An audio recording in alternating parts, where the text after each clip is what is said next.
Bom, com todo o processo já bem encaminhado aqui, estamos com nossa página web já bem encaminhada, com os gráficos inseridos, com boa parte dos filtros aqui já organizados, feitos. Agora a gente tem que ir para o núcleo de uma aplicação, que é deixar essa parte dos dados, então importar os dados, manipular os dados e gerar os gráficos de acordo com a seleção dos filtros que o usuário fizer. Agora a gente tem que fazer todo esse processo para tornar a nossa aplicação totalmente dinâmica. Não somente os gráficos, mas também os filtros, ou seja, a manipulação dos dados tem que ser ali toda de acordo com a execução dos filtros da nossa página. Então, beleza.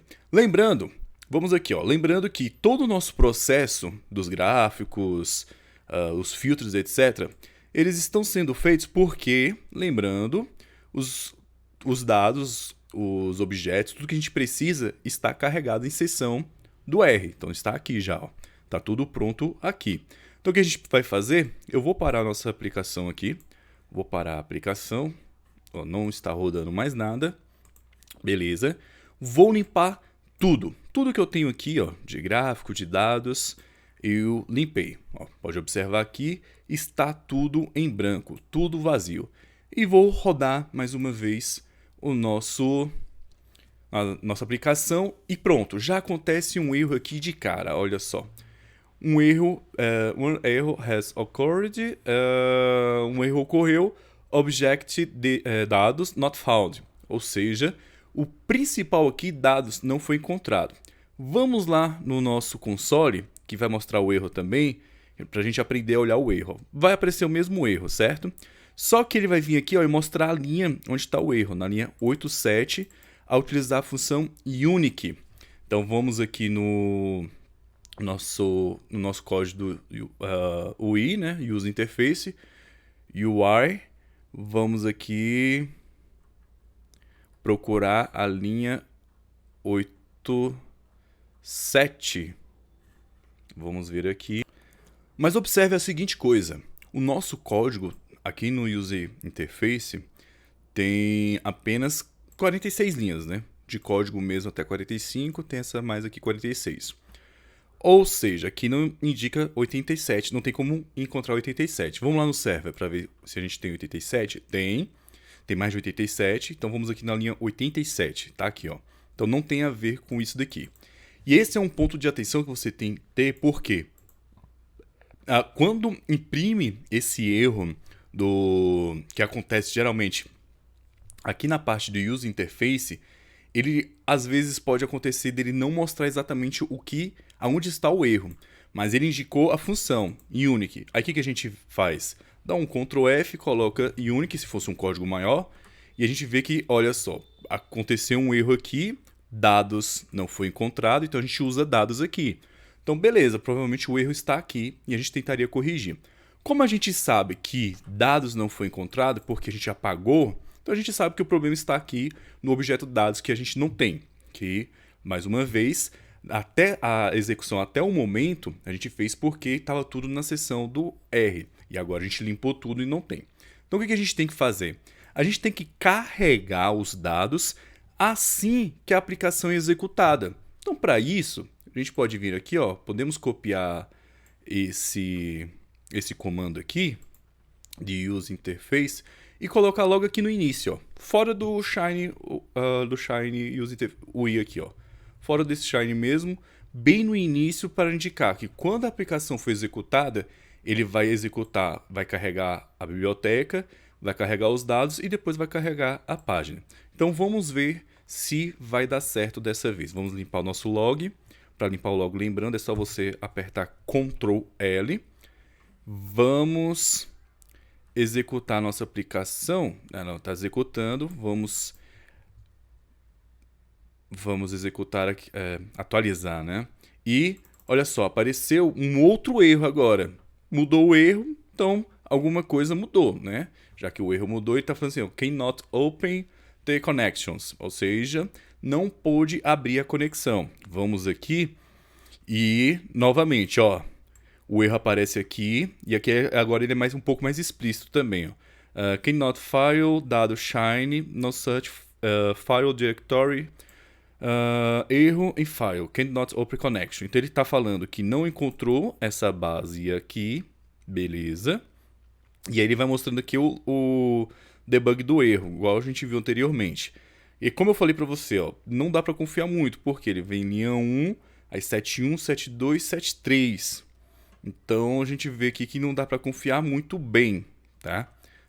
Nessas linhas aí, porque ele monta um outro tipo de estrutura que então pode deixar você um pouco confuso. O que ele está dizendo aqui? Que esse arquivo não existe dentro do nosso diretório aqui. Então eu vou parar a conexão, eu vou parar e vou dar um dir dentro do meu diretório aqui.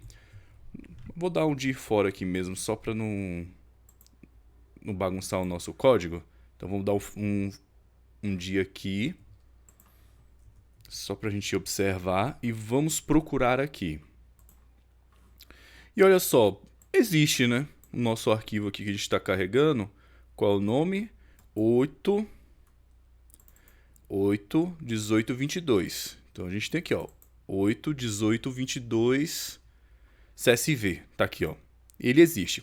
Mas o que acontece, pessoal? Nisso você tem que ter atenção também. Aqui é o seguinte, que quando a gente roda o Shine, ele abre o diretório da aplicação. O diretório da minha aplicação é esse daqui, ó, aula. Lembra que a gente criou uma aplicação chamada aula? Então, ela está aqui dentro. Se a gente for lá, dar um dir, né? Um dir dentro de aula, vamos ver. E não tem nada. Ela realmente está vazia. Então, o que eu preciso fazer? Ou eu copio o código, na verdade, o arquivo lá para dentro do meu... Vou abrir aqui. Lá para dentro do meu diretório. Ou eu altero o caminho. Então, eu venho aqui, ó, e copio para cá. Então, o recomendado é você deixar tudo no mesmo diretório. Então, já fica a dica aí para você. Colocava uma pasta aí para armazenar só dados. Aí a estrutura fica a seu critério. Mas a gente tem essas boas práticas de criação de diretório. Então, você vai deixar uma pasta só para códigos, outra só para dados, outra só para imagens. E assim sucessivamente o que você utiliza dentro da sua aplicação, tá? Então, beleza. Vou voltar lá na minha aplicação. E agora vamos executar a nossa aplicação. Vai rodar aqui. Tá carregando. E pronto. Agora a nossa aplicação carregou. Olha só, os dados aqui foram carregados perfeitamente. Porém, deu um erro nos gráficos. E agora o erro mudou. A gente tem aqui, ó, dado select not found. Por quê? Lembrando que aqui a gente carregou dados e depois a gente fez já uma simulação, ó, dado select, porque foi um filtro que a gente fez aqui de forma manual dentro do nosso próprio código, para deixar aqui tudo já semelhante ao que a gente fosse fazer lá na nossa aplicação. E aí ele vem aqui e ele mostra aqui, ó, o erro, né? Ele aconteceu vários erros, na verdade. Já o erro, quando acontece no server, ele é mais confiável você pegar pela linha aqui, ó, 101. Linha 101, a gente vai lá na linha 101. Opa, na verdade, deixa eu ver aqui. Foi no render plot layer. Não, na verdade também ele é um pouco confuso. Então não confie aqui na linha. Mas ele já vem aqui. Essa linha aqui não é confiável. Mas aqui, ó, pronto, achei. Aqui, ó, ele vem aqui, ó, server.linha 90. Então ele vem aqui e mostra, ó, nessa função aqui que chama na linha 90, deu erro. Na linha 79, aí ele mostra aqui também, deu erro. Então, a indicação da linha vai vir aqui, ó, junto. Então, do server é um pouco mais confiável do que simplesmente pegar aqui do user interface, igual a gente viu anteriormente, beleza? Então, o que acontece? Vamos lá, focar aqui no nosso erro. Acontece que a gente não tem esses dados select, porque a gente não manipulou, a gente simplesmente executou aqui os dados. Executou aqui, importou os dados, na verdade, desculpa. Importou os dados. Então a gente precisa agora gerar a manipulação dos dados aqui no server. E como a gente vai fazer isso agora? De acordo com os filtros, beleza? Como a gente vai poder fazer isso? Vamos fazer um teste de pegando, igual a gente fez aqui, ó, anteriormente. Vamos pegar isso daqui e jogar aqui no nosso User Interface. Vamos ver se isso resolve. Vamos deixar fixo por enquanto, mas a diferença do que a gente está fazendo anteriormente, que agora tudo executa de acordo com quando a gente executar a nossa aplicação. Vamos atualizar, vamos ver se vai funcionar. Carregou e ó, não funcionou ainda. Por que não funcionou ainda? É o seguinte, pessoal, isso daqui não funciona porque tudo que a gente carrega aqui de dados aqui no nosso User Interface, no UI.R, não é possível ler aqui no server. Então, se a gente colocasse, por exemplo, vamos colocar aqui, ó, deixa eu ver onde a gente pode colocar aqui, junto com a ação do botão, dos filtros que está funcionando certo, né? Então, vou colocar no final. Vamos colocar aqui no final para você ver, só para você ver aqui, ó. Colocar dados, ponto, 2 pontos, vírgula, tentar pegar valores únicos, os dados, unique, dados, underline, pegar do ano. Pronto, só do ano, só para a gente ver. Vamos limpar o nosso console e vamos voltar lá na nossa página. Ó, continuou o mesmo erro, beleza. E vamos executar esse nosso filtro aqui. E olha só, o erro voltou de dados not found. Por quê? O que a gente carrega de coisas externas aqui no UI.R, da parte de User Interface, da interface do usuário, não é enxergado no server. Tá? Isso é um princípio básico ali de programação de desenvolvimento web. Tá?